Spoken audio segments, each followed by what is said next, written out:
ஆத்ம பலம் அப்படிங்கிறது லட்சியம். ஆத்ம பலம் இல்லாமல் உடல் பலம் மட்டும் இருப்பவன் ரவுடியாக மாறிவிடுவான். ஆத்ம பலம் இல்லாம உடல் பலம் மட்டும் இருக்கிறவன் என்னவா? ரவுடியா மாறிடுவான். எதுக்கு எடுத்தாலும் அந்த வேட்டியை மடிச்சுக்கிறது, எதுக்கு எடுத்தாலும் வேட்டியை மடிச்சுக்கிறது. இருக்க கட்டி இருக்கிறதே முட்டிகால வரைக்கும் கட்டி இருக்காரு, அதை வேற மடிச்சுக்கிறது வேதனை. அதாவது வெறும் உடல் பலம். அதே மாதிரி ஆத்ம பலம் இல்லாம வெறும் மனபலம் மட்டும் இருந்தா கன்னிங்கா மாறிடுவாங்க, கிரிமினல்ஸா மாறிடுவாங்க. உடலால அடிக்கிறது மட்டும் இல்ல, பல நேரத்துல பிளான் பண்ணி அடிக்கிறது. அந்த மாதிரியான கிரிமினல் மைண்டுடைய அந்த பிளானிங் பண்றவர்களாக மாறிவிடுவார்கள்.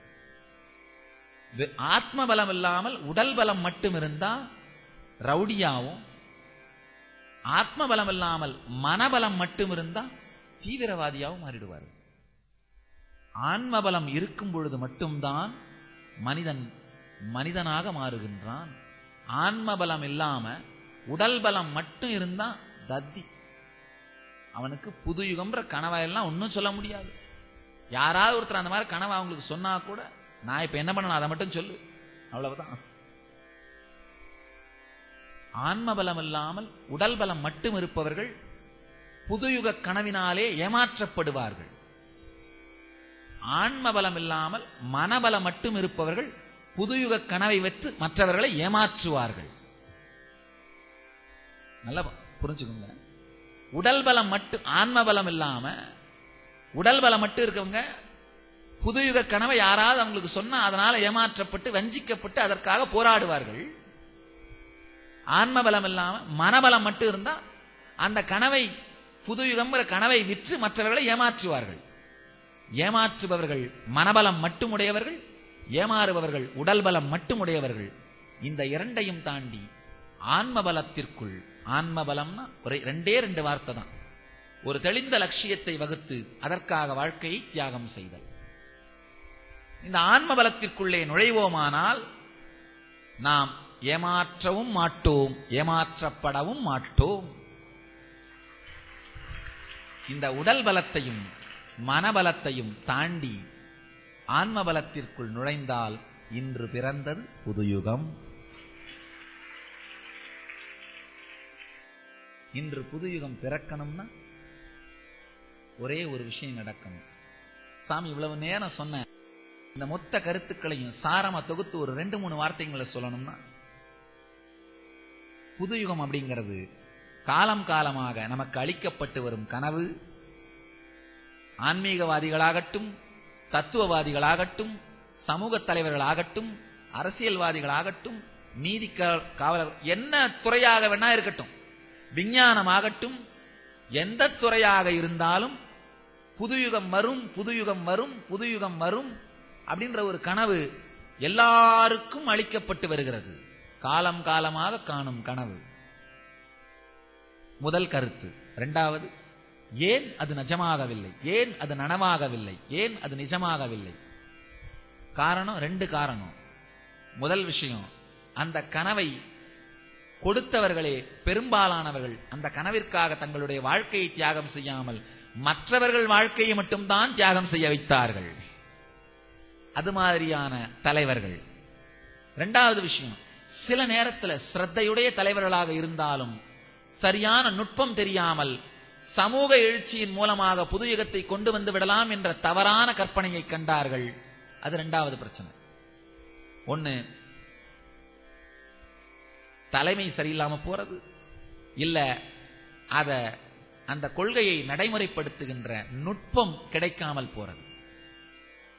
இந்த 2 நாளதான். ஏன்னா சமூக எழுச்சியினால் அதை செய்ய முடியும் நினைச்சாங்க, முடியாது. இந்த 2 நாளத்தான் புதுயுகம் அப்படிங்கிற கனவு கனவாகவே இருந்து வந்தது. இப்போ அந்த 2ஐயும் தவிர்த்து புதுயுகம் அப்படிங்கிறது நனவாக மாறணும்னா நாம செய்ய வேண்டியதெல்லாம் சமுதாய எழுச்சி அல்ல, தனி மனித எழுச்சி. சமுதாய எழுச்சி அல்ல, தனி மனித எழுச்சியே. அதனால நாம் ஒவ்வொருவரும் நமக்குள் திரும்பி நம்முடைய வாழ்க்கைக்குள் ஒரு துளியாவது தியானத்தை மலர வைத்தால் நம்முடைய வாழ்க்கைக்குள் தன்னைத்தான் பார்த்தல், தன்னைத்தான் நோக்குதல், தனக்குள் தன்னை ஆராய்தல் என்கின்ற ஒரு சிறு செயலையாவது நடக்க விட்டோமானால் நமக்குள் மட்டுமல்லாது நம்மை சுற்றியும் பிறந்தது புதுயுகம். சாமி முதலியே சொன்ன மாதிரி புதுயுக கனவை அதை நனவாக்கும் நுட்பத்தை கொடுப்பதன் மூலமாக கனவை நான் இப்பொழுது கருத்தாக மாற்றி இருக்கின்றோம். கருத்தை நனவாக மாற்ற வேண்டியது உங்கள் பொறுப்பு. கருத்தை நனவாக மாற்ற வேண்டியது உங்கள் பொறுப்பு.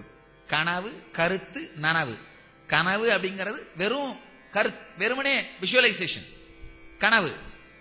அதை செய்கின்ற நுட்பம் நமக்கு தெரிஞ்சிரும் போது அப்ப அது கருத்தா மாறுது.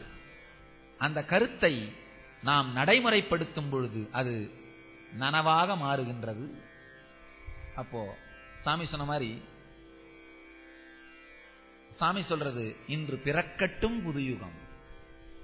இந்த கருத்துக்களை நீங்க எடுத்துட்டு போய் உங்கள் வாழ்க்கையில் கடைபிடிக்க நீங்கள் முடிவெடுத்தால் இன்று பிறந்தது புதுயுகம். உண்மையில் இந்த ஒரே ஒரு கருத்து, வாழ்க்கையில் தியானத்தை சேருங்கள், அவ்வளவுதான், வேற ஒன்றும் இல்லை. வாழ்க்கையில் ஒரு துளி தியானத்தை சேருங்கள், அதை சேர்த்தோன்னா போதும். சாமி சொல்ற இந்த வார்த்தையான இன்று பிறக்கட்டும் புதுயுகம்ன்ற வார்த்தைய இன்று பிறந்தது புதுயுகம் என்று மாற்றலாம். இந்த இனிமையான ஞான கருத்துக்களும்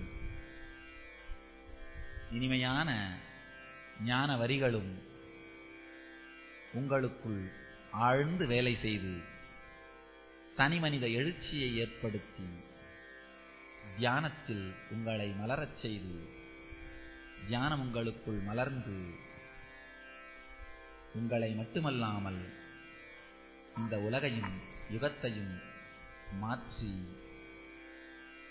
இந்த தியானமும் தியான சத்சங்கமும் உங்களுக்குள் ஏற்படுத்தும் எழுச்சியின் மூலமாக இன்று பிறக்கட்டும் புதுயுகம், இன்று பிறந்தது புதுயுகம் என்று மலர்ந்தனையோ